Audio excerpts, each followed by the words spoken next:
Assalamualaikum warahmatullahi wabarakatuh. Perkenalkan nama saya Muhammad Gadif Gaspa dari Prodi Teknik Industri dengan NIM 24.106.06027.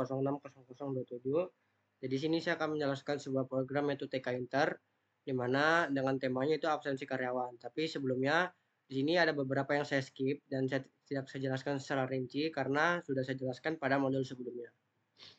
Di sini ada pertama import pandas SPD, yaitu sebuah library Python yang digunakan untuk menyimpan sebuah data dalam bentuk tabel 2 dimensi. Lalu ada import matplotlib, digunakan untuk menyajikan sebuah data dalam bentuk grafik ataupun visualisasi data. Lalu ada import OS, operator sistem, yang digunakan untuk berfungsi mengecek apakah file Excel yang nanti akan saya pakai ini sudah ada atau tidak di komputer ini. Lalu ada frame TK inter import, ini digunakan untuk mengimpor sebuah modul seperti frame, label, entry yang mana nanti digunakan untuk membuat sebuah TK inter. Lalu ada from TK inter import TK ini digunakan untuk memanggil sebuah fitur atau widget menarik. Dan nanti juga akan digunakan untuk membuat sebuah aplikasi nanti. Lalu ada from data ini membuat untuk menginput sebuah tanggal nanti. Lalu di sini ada memanggil fungsi hitung jumlah kehadiran. Di sini nanti program akan menghitung dengan masing-masing jumlah hadir, izin, alfa, dan terlambat. Lalu nantinya data tersebut akan disimpan di dalam sebuah dictionary data. Lalu nantinya akan dikembalikan untuk pemanggilan fungsi lain. Lalu di sini ada fungsi memanggil bar chart. Ini sudah saya jelaskan pada fungsi sebelumnya. Nah, jadi nanti dia akan menggunakan dari sebuah data itu berupa dictionary data kehadiran, lalu akan dipecah menjadi dua list, itu list status dan list jumlah, di mana dia saling berpasangan, di mana masing-masing keterangan kehadiran nanti akan berpasangan dengan masing-masing berapa jumlahnya. Misalnya hadir berapa, jumlahnya berapa. Jadi dia saling berpasangan. Lanjut saja, sini sama pie chart, sama kayak bar chart. Lanjut saja. Nah, kita lanjut ke program utama yaitu berupa GUI TK Inter. Di sini kita akan membuat nama filenya dulu, di mana nanti file Excel ini kita akan digunakan untuk menyimpan sebuah data di program ini. Nantinya setelah kita menginput data, nanti akan disimpan ke dalam sebuah file Excel dengan namanya itu absensi karyawan. Nah, sebelum kita membuat aplikasi, kita membuat dulu namanya root sama dengan root TK. Ini berfungsi untuk membuat sebuah jendela utama atau jendela kosong, di mana nanti akan digunakan untuk membuat sebuah aplikasi GUI.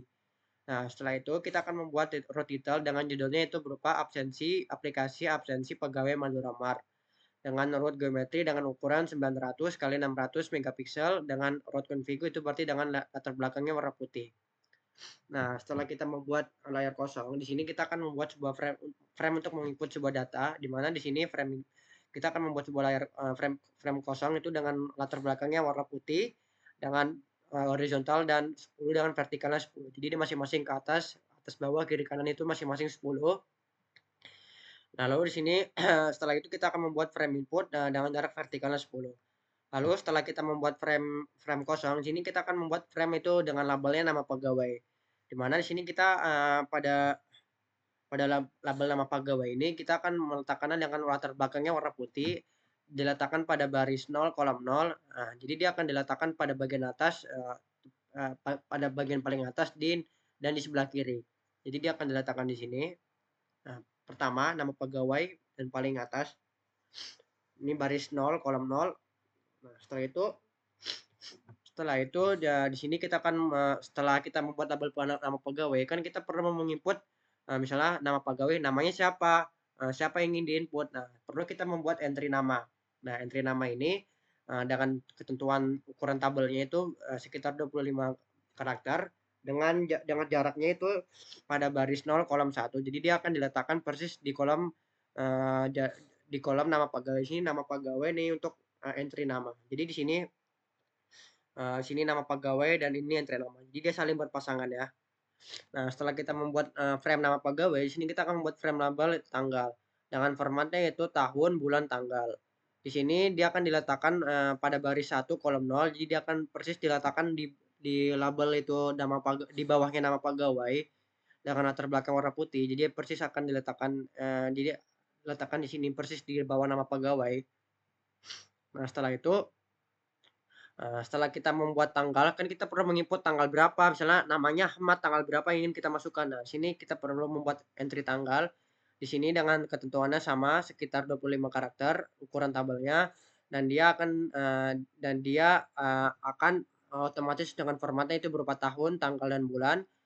Dia akan diletakkan pada ketentuan itu pada baris 1 kolom 1. Jadi dia akan diletakkan pada baris 1 kolom pertama persis di sebelah label tanggal. Jadi saling berpasangan.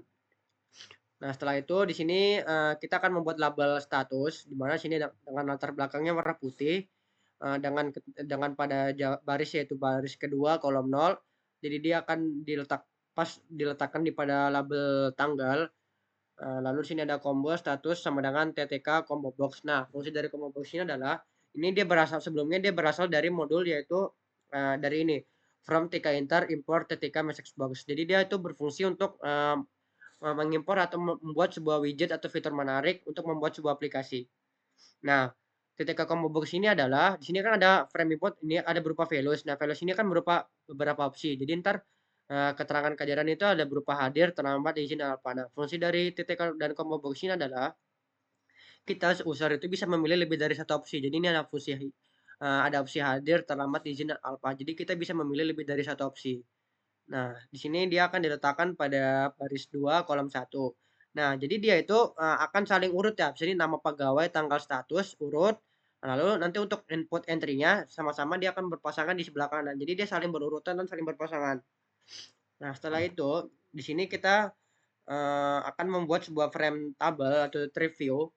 Nah, sini kita akan membuat sebuah frame kosong itu dengan latar belakangnya warna putih dengan ukuran vertikal dan horizontal itu masing-masing sama 10.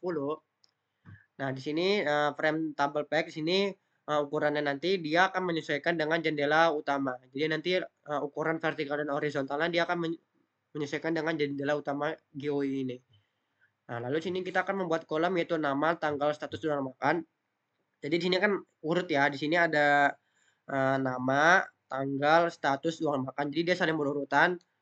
Dia akan mengelompokkan di mana di sini for column in column. Jadi dia akan melakukan perulangan pada setiap kolomnya. Di sini ada tabel.heading. Tabel.heading ini nanti dia akan mengelompokkan kolom sesuai dengan judulnya. Jadi untuk nama Zaki itu pada kolom nama, pada tanggal tahun 2025 itu pada kolom tanggal, hadir itu pada status, uang 25.000 rupiah itu pada kolom uang makan. Jadi dia akan jadi dia akan mengelompokkan ya nama dengan nama, tanggal dan tanggal, status dan status, uang makan dan uang makan. Jadi dia akan saling berpasangan. Jadi dia saling tidak mungkin nama terus isinya itu tahun ya, itu tidak mungkin. Nah, setelah dia mengelompokkan di sini dia akan membuat dengan ketentuannya itu sekitar ukuran tabelnya itu 200 megapiksel dengan posisi di tengah. Sama nanti dia akan menyesuaikan ukuran vertikal dan horizontalnya. Nah, setelah itu di sini kita akan membuat list data absensi di mana setelah kita menginput ke dalam sebuah aplikasi GUI ini, nanti program akan menghitung dulu berapa yang didapatkan berdasarkan keterangan kehadiran. Di mana misalnya kita masukkan tadi di sini kan Zaki itu kan hadir ya. Nah, Zaki itu akan hadir. Nah, ini program itu sebelumnya dia belum menghitung dulu berapa yang didapatkan. Nah, di sini fungsi pemanggilan fungsi uang makan ini, jadi dia akan memanggil fungsi berdasarkan keterangan kehadiran mereka berapa. Misalnya di sini hadir kan Rp25.000. Jadi dia akan mendapatkan sesuai dengan hadir yaitu Rp25.000. Nah, setelah itu kita akan memanggil fungsi tambah data di mana di sini kita harus menambahkan dulu sebelum dipindah ke Excel. Misalnya di sini program akan mengecek dulu. Jadi sebelum kita menyimpan data ke dalam sebuah aplikasi ini, kita harus menambahkan data dulu. Misalnya namanya kita coba lagi Ryan. Nah, kita harus menambah data dulu, mengklik ini tambah data pada tombol hijau. Kalau misalnya kita belum mengklik, nanti program akan menampilkan yaitu nama dan tanggal harus diisi. Jadi kita harus menambahkan data dulu. Kita harus menambahkan data dulu sebelum nantinya akan disimpan ke dalam sebuah aplikasi ini. Nah, setelah kita sudah menambahkan data setelah kita sudah menambah data ini, kita sudah mengklik, misalnya sudah klik tambah data, nah, nanti program itu akan mengelompokkan nama, tanggal, status uang makan. Nah, di sini ada tabel.insert. Nah, tabel.insert ini adalah berfungsi untuk membuat baris baru di baris sebelumnya. Misalnya pada sebuah data sebelumnya kan ini sudah ada tabel pada data nama karyawannya Ahmad ya. Saya ingin membuat Ryan tambah baru. Nah, di sini dia akan otomatis membuat baris baru di baris sebelumnya. Jadi fungsi dari tabel data insert itu adalah itu. Nah, setelah dia membuat baris baru, setelah membuat baris baru nanti program akan menampilkan yaitu data berhasil ditambahkan. Nah, setelah kita sudah menginput sebuah data, nah data ini kan semua yang sudah input ini sudah otomatis akan disimpan ke dalam sebuah aplikasi GUI. Nah, nantinya kita akan ingin memindahkan ke dalam sebuah file Excel. Nah, di sini kita harus memanggil fungsi dulu, di mana di sini kalau misalnya kita belum menyimpan data, sini misalnya kita belum menyimpan itu simpan ke Excel, kan kita harus mengklik simpan ke Excel dulu.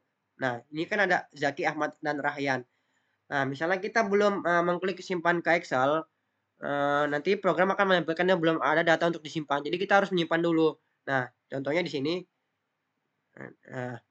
Nah, lalu di sini nanti Excel akan menampilkan yaitu apa namanya?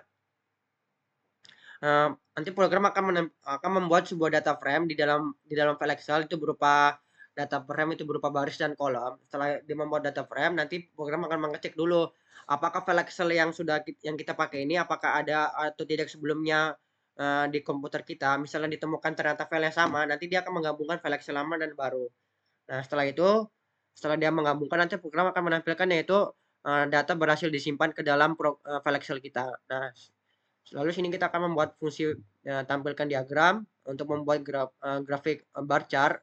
Lalu sini sama untuk membuat pie chart. Lanjut saja.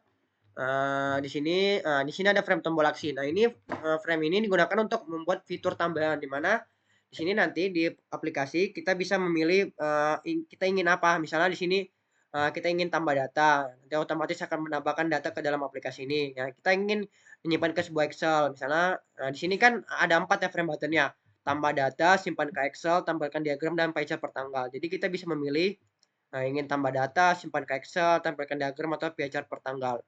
Misalnya saya ini kan datanya belum saya simpan ke Excel, saya ingin pindah datanya simpan ke Excel. Ini kan datanya ada 4, ada 3 ya. Ini saya hapus dulu coba. Ini saya simpan ke Excel dulu. Nah, nanti dia akan disimpan ke dalam sebuah absensi karyawan. Nah, nanti akan saya cek. Nah, di sini, nanti dia akan di sini. Nah, di sini ada Zaki, Ahmad, dan Ryan. Nah, di sini kan datanya ada 4 ya. Nah, nanti dia otomatis data yang dari GO ini, nanti dia akan pindah ke dalam sebuah file Excel ini. Setelah kita mengklik simpan ke Excel. Nah, setelah itu misalnya di dalam tabel ini karena ini kan kita menggabungkan dari modul sebelumnya. Misalnya kita ingin membuat sebuah diagram. Nah, kita klik. Nah, kita bisa membuat diagram batang. Nah, juga kita ingin membuat grafik pie chart. Nah, kita bisa membuat grafik. Kita ingin memilih apa yang ingin kita tentukan berdasarkan tombol frame ini. Jadi fungsi dari tombol frame ini adalah kita ingin apa yang ingin kita lakukan setelahnya. Nah, setelah kita membuat tombol button frame di sini nanti ini ada label root text. Ini menandakan bahwa aplikasi bawaan sukses berhasil dijalankan dan bisa ditutup. Nah, lalu di sini ada root main loop. Root main loop ini adalah fungsi utama di mana setelah kita membuat fungsi-fungsi sebelumnya, nanti dia akan dijalankan di fungsi root main loop ini. Misal kita tidak mengklik, misalnya barisan ini saya hapus, ya nanti aplikasi TK Inter ini, aplikasi Go ini nanti otomatis akan tertutup atau akan error. Jadi dia tidak akan membaca. Jadi ini adalah program inti atau program utama untuk menjalankan sebuah aplikasi GUI ini. Nah, mungkin sekian yang dari saya bisa sampaikan. Mohon maaf apabila ada salah kata. Terima kasih. Wassalamualaikum warahmatullahi wabarakatuh.